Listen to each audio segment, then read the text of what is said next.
देखिए, न्यूक्लियस को सबसे पहले डिस्कवर किया था, देखा था जी रॉबर्ट ब्राउन ने 1831 में। तो न्यूक्लियस की जो प्रेजेंस है जी, वो रिपोर्ट हुई थी जी। न्यूक्लियस की जो प्रेजेंस है वो सबसे पहले जी रिपोर्टेड बाय रॉबर्ट ब्राउन 1831। अब न्यूक्लियस की जो डिस्कवरी थी ये अनडाउटली थी, यानी इसमें कोई शक नहीं था। वरना वजह भी क्यों शक नहीं था, क्योंकि ये प्रोमिनेंट था, ये नुमाया था, क्योंकि इसकी प्रोमिनेंसी थी इन मैनी सेल्स। अक्सर सेल ऐसे थे जिसमें ये न्यूक्लियस नुमाया था, वाज़े नजर आता था माइक्रोस्कोप से, इसलिए इसकी डिस्कवरी में कोई शक नहीं रहा। अब न्यूक्लियस कंट्रोल करता है जी, लाइफ को कंट्रोल करता है, लाइफ की एक्टिविटीज को कंट्रोल करता है, या सेल की एक्टिविटीज को कंट्रोल करता है।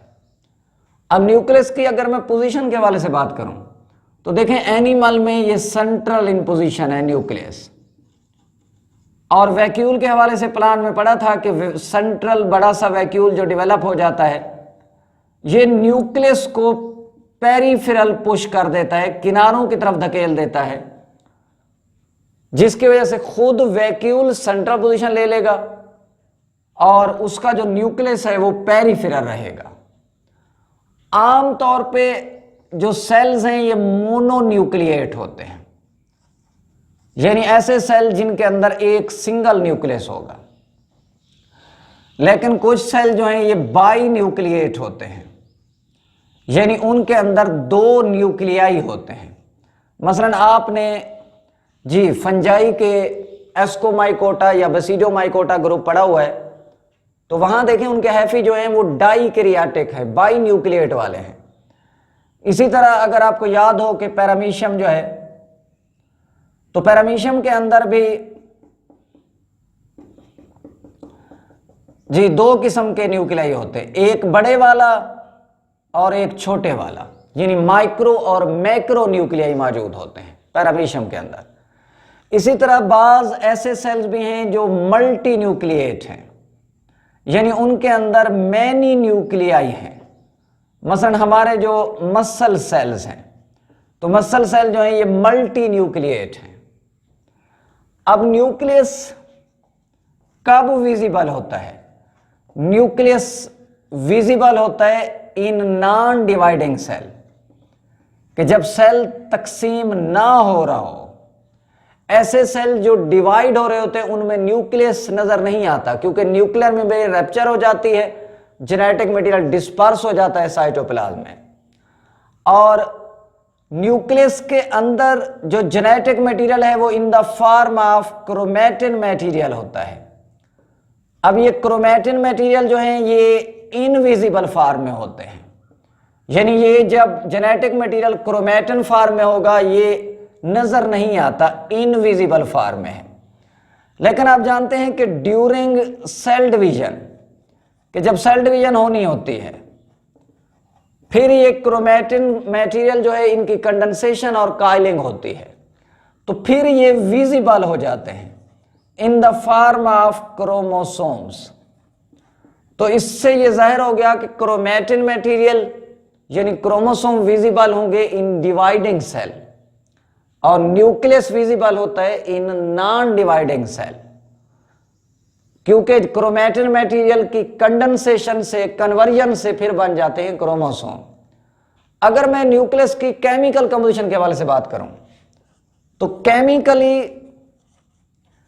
देखें, न्यूक्लियस के अंदर डीएनए होता है, आरएनए मौजूद होता है, इसी तरह आमतौर पे प्रोटीन्स मौजूद होंगे जिनमें डिफरेंट टाइप्स के जी इंजाइम मौजूद हैं। अगर मैं न्यूक्लियस के पार्ट के हवाले से बात करूं तो देखें एक न्यूक्लियर इन्वेलप है, तो वह एक इन्वेलप है, अंदर एक फ्लूइड जो है न्यूक्लियोप्लाज्म है, ये न्यूक्लियोप्लाज्म है। अब ये न्यूक्लियस की स्ट्रक्चर है। अब इसके अंदर एक या दो गोल बॉडी मौजूद होते हैं, इन्हें कहते हैं न्यूक्लियोलस। इसी तरह ये जो जेनेटिक मटेरियल है इन्हें कहें क्रोमैटिन मटेरियल, तो ये क्रोमैटिन मटेरियल है।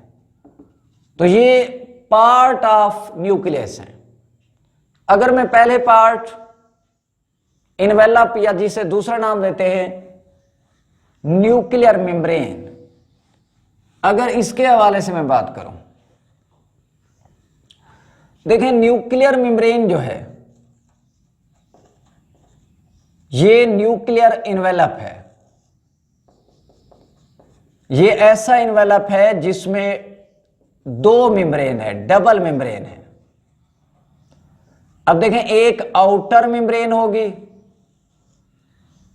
अगर ये मैं न्यूक्लियस बना रहा हूं तो ये आउटर मेम्ब्रेन है, और इसके नीचे एक इनर मेम्ब्रेन होगी। देखें ये आउटर मेम्ब्रेन है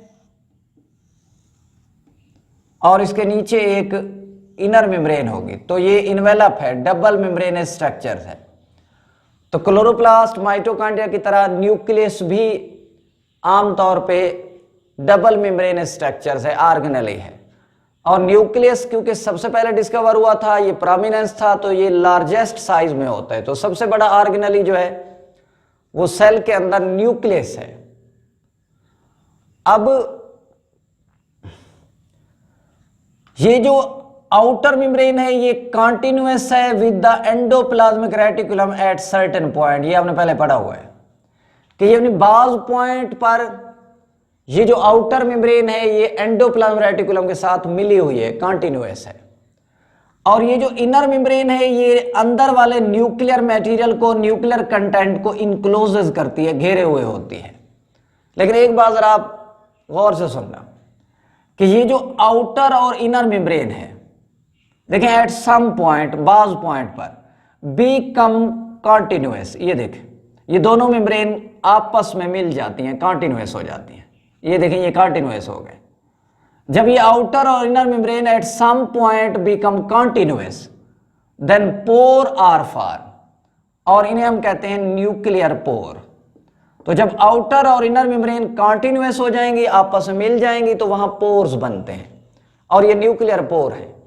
अब न्यूक्लियर पोर की स्पेशलाइज स्ट्रक्चर होती है और ये मूवमेंट ऑफ मटेरियल को कंट्रोल करते हैं, चाहे वो मटेरियल साइटोप्लाज्म से न्यूक्लियस के अंदर है, जैसे हार्मोन्स वगैरह हैं, प्रोटीन हैं कुछ, या फिर अंदर से मटेरियल साइटोप्लाज्म में जाए, जैसे आप देखते हैं राइबोसोम है, आरएनएज हैं।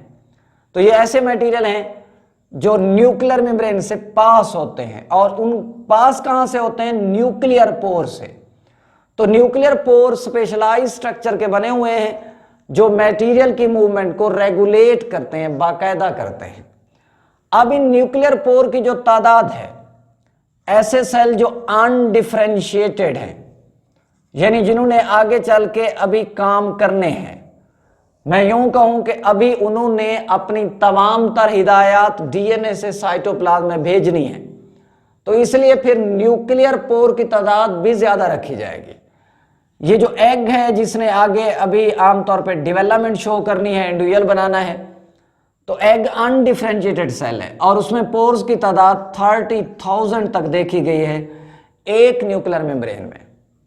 इसी तरह अगर मैं बात करूं डिफरेंशिएटेड सेल्स की, यानी ऐसे सेल जो अपना मखसूस काम कर रहे हैं, जैसे इमेच्योर रेड ब्लड सेल। अब देखिए ये रेड ब्लड सेल जो है जिन्हें एरेथ्रोसाइट्स कहा जाता है, शुरू में इनका न्यूक्लियस होता है, बाद में न्यूक्लियस खत्म हो जाता है। तो जब शुरू में होता है, क्योंकि ये डिफरेंशिएटेड है, इनका काम मखसूस हो चुका है कि अंदर हीमोग्लोबिन इनके बन चुकी है साइटोप्लाज्म में, और फिर इसके बाद इन्हें हिदायत देने की कोई ज़रूरत नहीं होती। तो इसलिए इमेच्योर रेड ब्लड सेल में पोर की तादाद 3 और 4 होगी। इसका मतलब ये हुआ कि ऐसे सेल जो डिफरेंशिएटेड हैं वहां पोर की तादाद कम, और ऐसे सेल जो अनडिफरेंशिएटेड हैं वहां पोर्स की तादाद को ज्यादा रखा जाता है।